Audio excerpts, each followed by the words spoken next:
everyone! Good morning! I'm back. This is Sam Brusas and welcome back to my YouTube channel. Oh my gosh! This is it guys, pag-uusapan natin ngayon.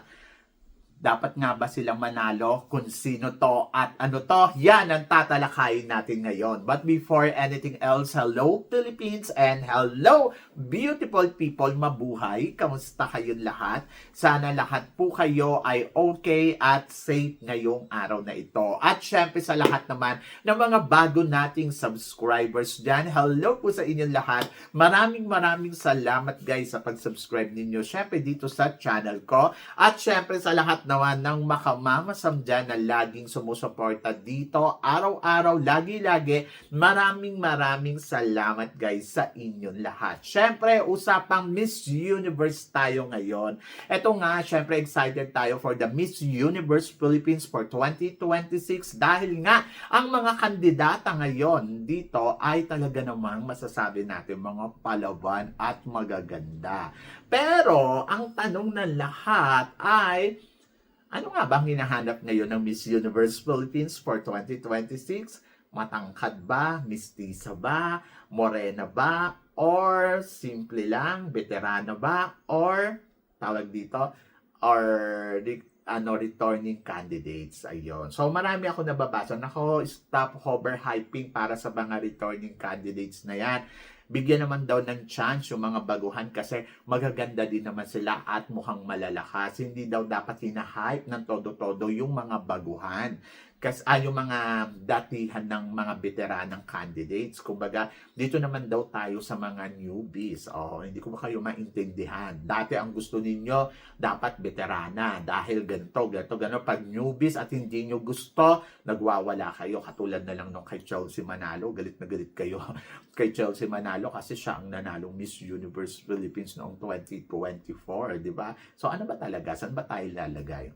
Ako parang feeling ko this year, malaki yung chance ng mga baguhan kasi nga, 'di ba? Ang tatangkad, ang gaganda, 'di ba? So 'yan. So isa sila sa mga nakikita ko din na parang oy, ang laki ng potential ngayon ng mga baguhan na. So ngayon hindi pa naman natin alam kung sino ba yung mga veterana na magbabalik ngayon dito sa Miss Universe Philippines. To be honest, wala pa eh. Nandoon pa lang na wishlist pa lang tayo na sana bumalik si ganito, sana bumalik si ganyan, sana magpakita uli si ganito, yung mga ganon. So, pero may mga naririnig na tayo na kung mukhang magbabalik daw itong si ganyan, di ba? Like example, alam kong inaabangan ninyo ang pagbabalik ni Liana Aduana. So, hindi pa kumpirmado kay Liana kasi nandoon hanggang ngayon ay nag-iisip pa siya kung babalik ba siya o hindi. Pero ang sinasabi ko nga sa inyo, mas gusto ko munang magpahinga si Liana Aduana para ma-assess niya ng maayos yung sarili niya para to her comeback. Para pag bumalik siya, mas fresh, mas siya, yung alam mo yon nakapagpahinga and then mas napag-aralan niya at napag-isipan niya ng maigi ang magiging compete niya dito sa Miss Universe Philippines. Ayun yung gusto kong mangyari.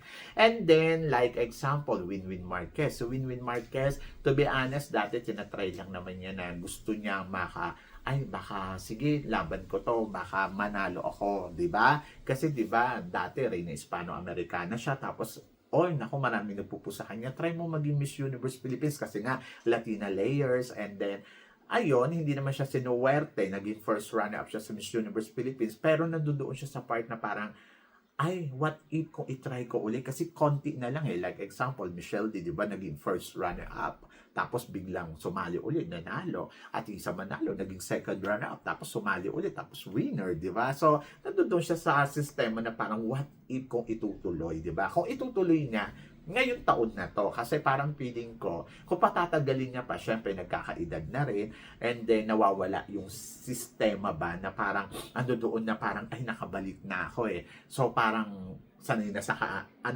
sanay na uli yung camera sa kanya and then mas nakikita ko na mas gumanda siya ngayon, mas bumongga, so eto na yung time na parang magbalik siya. Pero ang tanong, magbabalik nga ba ang Winwin Marquez, di ba? One more time. Kailangan ba talaga ng one more time? Di ba? Andiyan din si Pauline Amelex na 3 times nang sumali dito sa Miss Universe Philippines. Pero hindi pa rin pinapalad, masungkit ang corona. Pero ang sigaw ng mga tagahanga, sali ka uli sali ka uli. And then, ayun, looking forward tayo kung magta-try pa nga siya ng isa pang beses. Kailangan ba talaga 4 na beses? Pero kasi, according sa experience ni Vina, at kayo na nga rin na nagsasabi, ay naawa na lang sa kanya yung organization kaya binigay na ang Miss Universe. Ganun din ba ang mangyayari kapag sumali si Pauline Amalets? Or makukuha niya na ba talaga to? O, di ba? Pero nandoon ako sa part kasi ay baka makuha niya na kung sakaling babalik siya this year. Kasi kung talagang ipupush niya to, ay siguro naman makukuha niya na, di ba? Kasi parang walang dahilan para matalo pa siya. But nandoon ako sa part na parang sana gusto pa niya. Di ba? Kasi para syempre dapat bukal sa kalooban ng candidates. Ngayon naman nakikita ko naman na okay naman siya, mas kilala naman siya, at mas, alam mo yon, tutok siya sa pag-hosting. Ako naman, para sa akin, bumalik siya, okay lang. Kasi parang, syempre, kung pangarap niya naman to talaga, edi sino ba naman tayo para sabihin, oy, wag mo nang ituloy yan. Syempre, nandoon na support tayo 100%. Pero, kung ayaw naman niya na, maiintindihan ko din. Kasi kung tutuusin naman, nakapag-move on na yung buhay niya sa pageant eh. May napatunayan na siya, wala naman na siyang dapat pang i-prove sa atin. Kumbaga, first runner-up sa supranational, para sa akin is a big achievement para sa mga beauty queen na katulad ni Pauline. At parang masasabi ko, you are certified beauty queen. Hindi nga lang sinuwerte na masungkit ang corona, pero it's okay, di ba? So, yon. But kung gusto niya pang bumalik, go, go, go. So, yon. And then, nandiyan din, naririnig natin, Bella Ismael. Nako, mukhang magbabalik talaga. Dahil, ito yung pangalawang pagkakataon. Para sa akin, it's a perfect na comeback niya to dito sa Miss Universe Philippines. Hindi ko alam kung tama nga ba o hindi, pero parang feeling ko, ang tagal na rin kasi itong hinihintay at nagkakaedad na. Siguro mas matured na, mas buo na yung loob niya. Kung nung nakaraan na lumabas siya, nag-first runner-up siya, baka naman ngayon, siya na ang maging Miss Universe Philippines, di ba? And then, nandoon ako, looking forward ako kung si Bella Ismael, ano nga ba ang transformation na makikita natin sa kanya? Ngayon, nakikita ko nagpo-photoshoot eh. Mukhang magbabalik nga talaga ang Bella Ismael. At bongga kasi parang mas strong siya ngayon. At ayun nga, looking forward talaga ako kung papalo siya ngayon. At kasi syempre, pamangkin to yung Margie Moran, di ba? So, pag sinabing Bella Ismael, dapat palaban. Di ba? Kasi ang challenge kasi sa kanya dito eh, kaya mo bang tapatan yung nagawa ng tita mo? O, ganun eh. Kumbaga parang kung nasa dugo talaga nila yung mangyayari. Saka uso naman sa sa Miss Universe Philippines, yung mga runners up, di ba, nagbabalik tapos biglang nananalo. And I think eto na yon. So yon, Bella Ismael, nako, kaabang-abang din to. Pero ang tanong ko, sa Miss Universe Philippines ngayong taon na to, dapat ba talaga mistisa ang ipadala or morena beauty? Kailangan ba baguhan or veterana? Yan! So, syempre, nandiyan, inaabangan natin kung sino ang mga giging officially candidates ngayong taon na to. Wala to sa mistisa, black beauty, or veterana. Wala yan. Pero dapat alam ng country natin kung saan nga ba gagawin ang Miss Universe. Kasi syempre, kung halimbawa sa Latin America, syempre kung puro mistisa na yung mga tao doon, magpapadala ka pa ng mistisa. So tingin mo magsha-shine siya? Syempre hindi.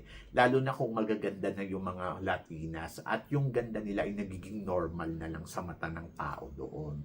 So dapat, isa din sa mga strategy game talaga ng laro dito sa competition, yung bukod doon sa confident yung babae, total package talaga siya. At higit sa lahat, dapat meron siyang charisma na tinatawag. Kasi kung wala siyang charisma, I think kahit maganda siya, may mga magaganda kasi maganda lang sila, pero yung charisma mahina. So, dapat may charisma ka. Yung kapag tinitigan ka, the more na tinititigan ka, lalo kang gumaganda. At nakaka-magnet yung ganda mo. Yung tipong pag tinitigan ka ng hurado, parang wow, ang ganda-ganda talaga niya. Yung ganon. Hindi ka mawawala sa isip niya.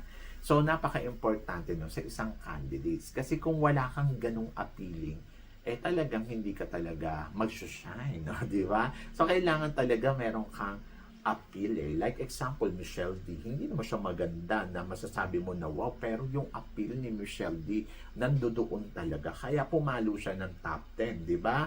So, dapat mga ganun. Atisa Manalo, Diyos ko, pag nakita mo si Atisa, hindi lang siya basta-basta maputi. Meron talaga siyang ganda. Kaya pabor ako na dapat maala Atisa Manalo talaga yung beauty para Diyosa. Pero, syempre, bukod doon, Catriona Gray dapat yung talino. Di ba? Yung confident. Naman, Pia Wurtzbach. Ganon, na parang pinagsamang Catriona, Atisa, at Pia together sa iisang babae.